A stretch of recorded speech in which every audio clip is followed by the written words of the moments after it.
Hey guys, how's it going? Austin Reed here, and I hope you guys are having a wonderful day. Alright, today we're going to talk about Gary Vee's new book, Crushing It. Came out in 2018, about how to crush it on social medias. I guess it's not that new because it's 2018, but I read it on my handy dandy Kindle, so I'm going to tell you guys what I learned and my thoughts about it, alright? So let's go ahead and jump right in. Alright, so my first couple impressions of the book are a lot of the information he has in the book you can actually find just by watching his content, which is really interesting. But there are a few things that I did learn from this book, which is super awesome. Now the first, 7 chapters are just about like mindset and the type of content you might want to post. And I feel like that's pretty important. But if you already have like a good mindset, you're not trying to sell people all the time and you're just trying to give value and, be genuine with your content, then I feel like you might want to skip the first couple chapters of the book because it doesn't really get into the meat of the information. I feel like the meat of the information started with chapter 8, Musical.ly, which is now TikTok. And so I wanted to talk a little bit about what I learned about each platform. And yeah, let's go ahead and do it. So on TikTok, I learned that you want to be posting content about 2 to 4 times a day. And you want to try to post unique content. Maybe spend 2 weeks trying to consume the content before you actually start posting on TikTok. And just try to give value with your posts in an interesting way. He gave some examples of some really interesting different cases, like a dentist who makes funny dentist videos, which is really kind of interesting. It kind of gives you a different spin on TikTok, because when you first open the app and you look at TikTok, all you see is like crazy dancing videos and pranks and things like that. And you're like, well, I'm an entrepreneur. How the fuck do I do that? Like, I kind of felt like that too when I first started TikTok. And I still kind of feel like that now. But right now what I'm posting on TikTok is mostly music, motivational, and food. I love to cook. And traveling videos. And surprisingly, I posted my first travel video yesterday. I thought it was total shit video, but it actually got quite a bit of views. I was actually really surprised about it. So yeah, definitely want to be posting every day on TikTok, and that's basically TikTok. So let's jump on the next one. So the very next one he covered was Snapchat. Now he said Snapchat is basically the thing that you do where you show people like the down parts of your day and just whatever's going on, like what you're eating, where you're going, what you think about what. And he said with Snapchat, you kind of have to tell a story. Always try to do before, during, after your content, and like especially what you think about it in the moment. He did say that trying to grow on Snapchat is really difficult, but he said he wasn't really worried about it because Snapchat's the type of place where you grab a bunch of people from other social media platforms and you push them into your Snapchat to give them that daily exclusive one-on-one personal unpolished content. So Snapchat is supposed to be unplanned and spontaneous. And as long as you keep it that way, it's for your like super hardcore fans. The very next one he mentioned was Twitter, and man, I gotta tell you, I've never used Twitter properly, and I didn't really know. I never really understood Twitter. Twitter was never really my strong point, but after reading this chapter in this book, I understand Twitter a lot more now than I did before. Basically, Twitter, I thought Twitter was about posting content, kind of like the other, like Instagram and Facebook and shit, but it's totally not. Twitter is about trying to give value and things you're interested in.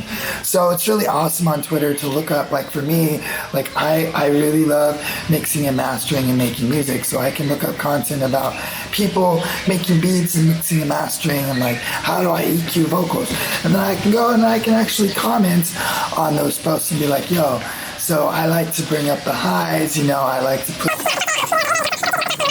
you guys don't need to know this, but basically Twitter is where you jump in and you try to be not necessarily an expert, but you try to like either give your 2 cents about a conversation that's already happening, or if somebody asks a question, that's the place where you really show people like what you know and what you're good at.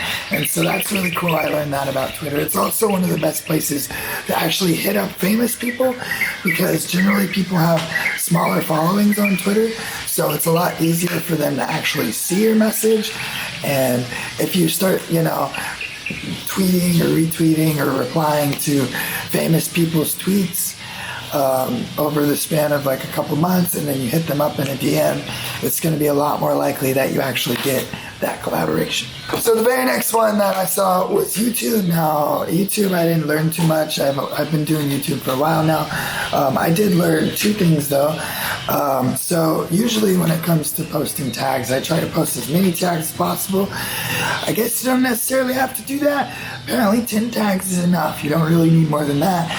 Now with your descriptions, I always tried to SEO my descriptions, which is important, but apparently the first 10 words to the first like 2 sentences of your description are the most important part of your description. So that's really important to know. Outside of that, he talks about the importance of thumbnails, the importance of consistency, and the importance of like just well-written description, things like that. So, that's really good information to know. But most of that's like, you kind of already know that consistency is important, thumbnails are important, tags are important. So not much new information on the YouTube, at least for me, but maybe for you guys. The very next thing he talked about was Facebook. Now this one also didn't have a lot of very new information for me because Facebook, I think, is actually one of my strongest platforms. I do the best on Facebook. I'm super good at networking with people. Basically, he said, just post like stuff about your life on the Facebook profile, on the Facebook page. It'll be like the pillar of your content is what he said. And so you can just like post what's going on with you and stuff on the Facebook page. But the most important thing here is actually becoming involved with Facebook communities and the Facebook groups and just talking to people, giving them value, not asking for sales, but just getting to know people on the Facebook groups.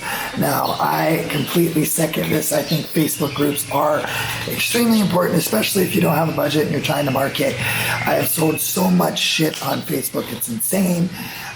You guys could probably sell really easily on Facebook, not only on Marketplace, but on the groups, on DMs, all kinds of things. Just talk to people, get them in your funnel, help them out a lot. And then when they ask for some help about something you can actually do, that's when you go ahead and be like, yo, that's actually something I'm an expert in and I can help you out. You know what I mean? So definitely not a lot of new stuff for me on that one, but for you guys it might be a little new. Also, Facebook ads are super important. I don't know if you guys know that, but you do now. Jump on Facebook ads, super important. Next one, Instagram. So he talked about how Instagram has a lot of competition right now, and I would agree with that. He talks about the importance of consistency, and he says your Instagram content needs to be fucking banging. Like your YouTube content, your Snapchat content, and your stories can be like raw life, but your Instagram, like pictures and videos, need to be fucking on point. He didn't really talk about Instagram TV or Instagram Live, which I found rather interesting. But he talked about Instagram stories and just the Instagram feed itself. He talked about how you can hit up people that, the top people for whatever hashtag you're trying to target and try to get collabs with them. And he also talked about how you can target people in your area that are interested in whatever it is you do and DM them to try to give them discounts on whatever and to try to get that conversation going. So that was basically Instagram. Not a lot of new stuff there, but it was really interesting to read it. Definitely reaffirms kind of some of the things I was already thinking about. The very next thing he talks about is podcasts. Now, he mentioned that being consistent, yet again, with podcasts is super important. He talked about the statistics of podcasts and how they're growing and how podcasts is basically giving people more time to do stuff, which I completely agree with.